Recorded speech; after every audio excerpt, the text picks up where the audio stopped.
Nou ja, toe. Al wat ons kan sê is skink maar so lank daardie tweede koppie koffie, want dit is tyd om na die markte te kyk met ons finansiële kenner Thys van Sail met 'n segment wat ons noem Wins of Verlies. Was dit 'n manier om te begin, hè? Dansie. Alright, julle kollegas. So ek het gedink, jy weet, vir wins en verliese insetsel vandag gaan ons bietjie educational wees. So kom ons gaan verduidelik sekere instrumente wat jy kan welvaart skep en natuurlik wat as jy klaar bietjie 'n boostertjie wil hê of meer consistency wil hê, dan gaan jy na die volgende twee goeters kyk.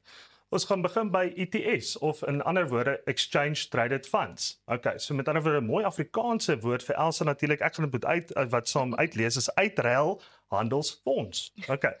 So met ander woorde, as ons gaan kyk na basies, jy weet 'n ETF is baie 'n lekker instrument wat basies werk oor op 'n indeks. Okay, so jy kry 'n mandjie van aandele of kom ons sê 'n mandjie van sweeties, okay? Wat jy nou daarin sit vir alles verskillende sweeties wat jy kan kry en dan basies jy weet is daar 'n paar van hulle waarvan jy nie hou nie of as een of twee wat nie lekker vir jou werk nie en dan maar daar's 'n paar wat wel vir jou werk. Maar in plaas van daai wat jy nie die voordeel uit kan trek, jy trek die voordeel uit van daai wat wel gewerk het. So jy kry 'n index. Okay, so dit is baie effektief. So kom ons kyk 'n bietjie na 'n video wat jou 'n bietjie makliker wil laat verduidelik.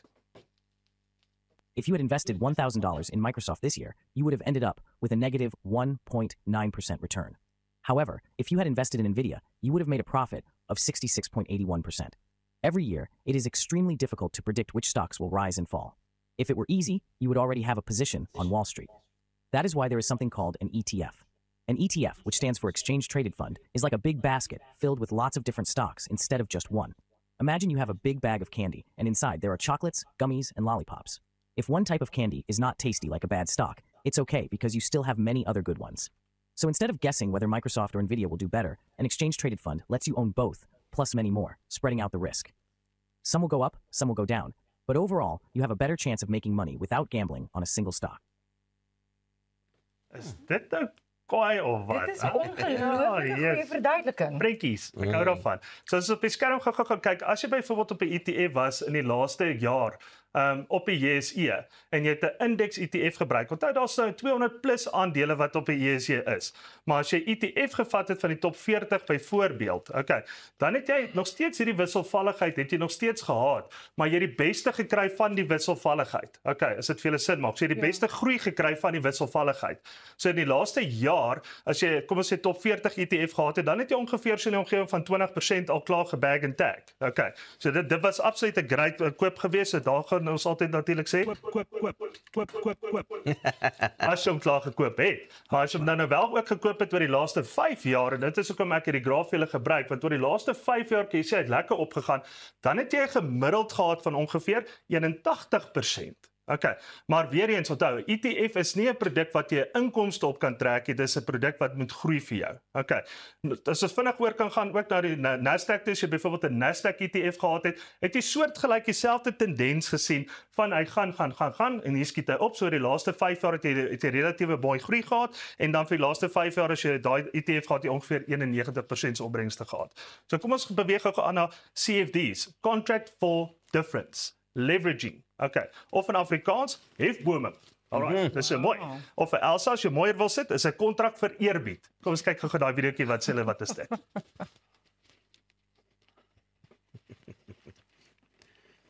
Videoetjies en allerlei Contracts for difference, known as CFDs, are a very popular way of trading a wide range of financial markets. CFDs let you try and profit from price movements without actually having to own the underlying asset. In addition, they allow you to use leverage. Let's look at a simple example of a CFD trade. You think the share price of company ABC is going to rise. It is currently £500 per share. You buy 1,000 CFDs. This gives you an exposure of £5,000. 1,000 CFDs times £500 share price. Your broker provides you with 5 times leverage for CFDs on share prices. So here, you would only tie up £1,000 of your total £5,000 position value. In this example, if the price rises, you make money. And of course, if the price were to drop, then you will lose money. You can also try to profit from falling prices just as easily. Let's stick with company ABC. You think its share price is going to drop. You would open a trade by selling first. This is known as selling short. If the price falls, then you will profit. And of course, if it rises, then you will be making a loss.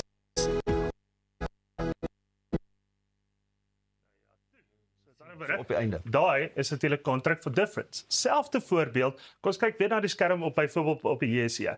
Maar ons gebruik daardie woord hefboom of leverage. Okay. So met ander woorde is ek byvoorbeeld R10 gebruik in my beleggingsrekening. So dis contract for difference. Okay, so met ander woorde die aandeel behoort nie aan my nie. Okay, ek het 'n kontrak vir die verskil. Okay, so dan leverage ek teen dit. So in plaas van dat ek R10 het ek ewe skielik R50 se exposure, jy weet, vir my kapitaal. So ek gaan 5 keer vinniger byvoorbeeld groei, maar weer eens baie hoë risiko en jy moet 'n broker gebruik wat actually weet wat hy doen. Okay, want sekere platforms gee verskillende leverages of hefbome. So dis nie dieselfde tyd wat jy kan kry nie. Okay. Nou was 'n interessante ding gewees. Met ander woorde, hulle sê jy kan hom koop. So met ander woorde as ek daar gekoop het en ek het basies weet 'n 5 maal gehad, dan het ek daai groei of 'n 10 maal gehad, 10 maal daai groei gehad. Okay. Maar dieselfde, kom ons sê ja, daai het ek gekoop en dit het gebeur, dan verloor ek ook my geld 10 maal vinniger. Okay. So met ander woorde, maar kom ons sê ja, ek het daar besluit ek short die markte, daai ander woord, the big short.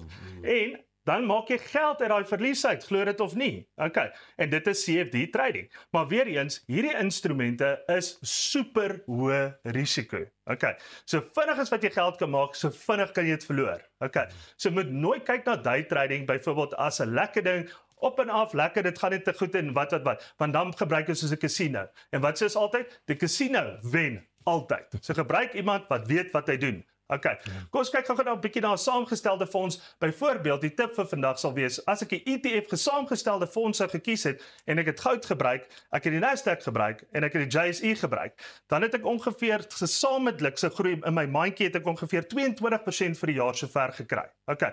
Maar die Nasdaq het nie goed gedoen vir die laaste jaar, het 3.8 op byvoorbeeld op 'n ETF, waar byvoorbeeld goud het 45% gedoen en die JSE ligte uitgeskiet op 20%. Maar sien julle daai balans? Dit werk perfek. Okay, so daai indeksbalans gee dan vir my in die omgewing van omtrent ongeveer 20% vir die jaar. Okay. Oor 5 jaar, here we go. As jy hierdie gevolg het vir die laaste 5 jaar, okay, dan het jy ongeveer 89% se groei gehad, lokaal en internasionaal blend. Okay. En daai is effektiewe fondsbestuur 101. Okay. Ek raak so opgewonde hieroor. Okay. Ek het 'n passie vir finansies, ek love dit. Okay. So maar ons gaan gou, dit was ek gewees so, hier gaan hy. Maak toe jou laptop, jy is klaar. Daar sê baie dankie. Dit was baie om oor te gesels en ek dink nogal hy's 'n baie goeie dosent kon wees. Ja, ek voel asof ek in die interessantste meer en meer elke dag. klas in die wêreld ooit is. Baie dankie. Ons wil ons kykers educate. Ek Ja. dink dit is baie belangrik. Dat jy nie daai normale ou finansiële insetsel hê van 'n adviseur wat net maar hier kom sit en vertel Ons oor hou sy daarvan. produk. En is hy sy sout werd is? Ja. Okay, en ek sê altyd, kan nie en wag onthou, nie. ek gee nie advies nie, ek gee my opinie. As jy my advies wil hê, dan maak jy met my afspraak. Dankie Asseblief. vir daai opinie. So Thys, ek dink enige persoon wat na hierdie ding sou kyk en wat luister na jou, wat elke oggend vir ons so inlig oor die geldjies, dink, weet jy wat, nou, ek maak meer geld, maar ek verdien meer geld, maar ek het minder geld. En dit is iets genaamd 'n bracket creep. So it's the discrepancy between the increase in tax and the increase in your salary. How does that work? Because you're earning more, so you're going into a higher tax bracket, but you're actually coming home with less money. And I think more and more people are seeing themselves in this position. Belastingskaal. So met ander woorde, jy het 'n sekere hoeveelheid inkomste in 'n sekere skaal. Okay, sodra jy daai skaal basies weet oorskry, al is dit met R1, dan sê jy skielik in 'n hoër belastingskaal. So jou verhoging potensiëlik was dalk X geweest, maar jy kry eintlik net R1 wat hom getrigger het, maar nou jy skielik het jy 6% of 8% meer se belasting wat jy moet betaal. Jy weet, en dit is crash and burn. Want dan vat jy presies wat jy sê, dan vat jy amper minder. Jy weet, huis toe is wat jy laas maand gevat het, selfs met 'n verhoging. Jy weet, en dit is devastating. Maar die regering het ook nou vir die afgelope 2 jaar nie die belastingskaal aangepas vir inflasie nie. Ja, kyk ja, nog steeds. Kom ons sê byvoorbeeld die 18% skaal hou op by, kom ons sê simpel voorbeeld, 150,000. Okay, per jaar. Okay. Dan gaan hy van 18% toe 22% toe. Van 150,000 in R1 tot by 200,000 byvoorbeeld. Nou sit jy by 120,000 per jaar. Okay. Nou kry jy jou verhoging. Okay, nou jou verhoging het jy opgesit na kom ons sê R155,000 per jaar, maar jy betaal nou ewe skielik omdat jy net daai skaal oorskry het, jy miskien R30,000 meer kry per jaar. Maar hy sit jy byvoorbeeld in daai hoër wat so 'n glyskaal en dit maak jou average dan minder. Tyson, dink jy ons kyk hier en daar enige aftrekkings mis? Ek dink nee. Ek dink daar moet minder aftrekkings wees en dan moet meer voordele wees vir ons as belastingbetalers oor die algemeen. Ja. Jy weet so, ek dink ja wat hulle ons hierdie jaar ook voorgelê het was byvoorbeeld soos mediese fonds kontribusies en uitgawes waar hulle eenvoudig gesny het. Imagine dit. Ek wil sê daar's te veel belasting in elk geval. Dit is duur om in Suid-Afrika te werk, mense. Ja. Ons is in die topskale van belasting. As ons kyk maatskappyebelasting, as ons kyk na wet, as ons kyk na inkomstebelasting, as ons kyk na dividendebelasting, dis duur om besigheid te doen in Suid-Afrika. Ja. Maar is lekker om dit te wees. Ek stem saam met jou. Moet ek Alles kom teruggaan? met 'n Ek weet nou premie. nie, moet ek nou my tassie pak? Nee, Pieter, jy kan nog 'n bietjie bly. Guys, you know, there's that saying, let's put a pin in it. Obviously, this is a live breakfast show. There's just this morning come through that the VAT increase actually has been stopped Yeah. for now. Yeah. So that's something that we really do need to chat about because that's going to affect the algemene man op straat and also the perception of what the government is doing and if the government of national unity actually has any unity in it. So put a Dit pin is in om oor it. maandag te praat. Monday. Maandag se storie asseblief, ek is nuuskierig oor daai een. Ja, ja, Absoluut. absoluut. Dit is Tysa. egter al waarvoor ons in hierdie stadium tyd het wat finansies betref, maar jy kan ingeskakel bly want ons gesels volgende met 'n jong sportster en die organisasie wat die wind in sy seile sit. Bly ingeskakel vir daai gesprek net hierna. Lekker. Kan wag hier.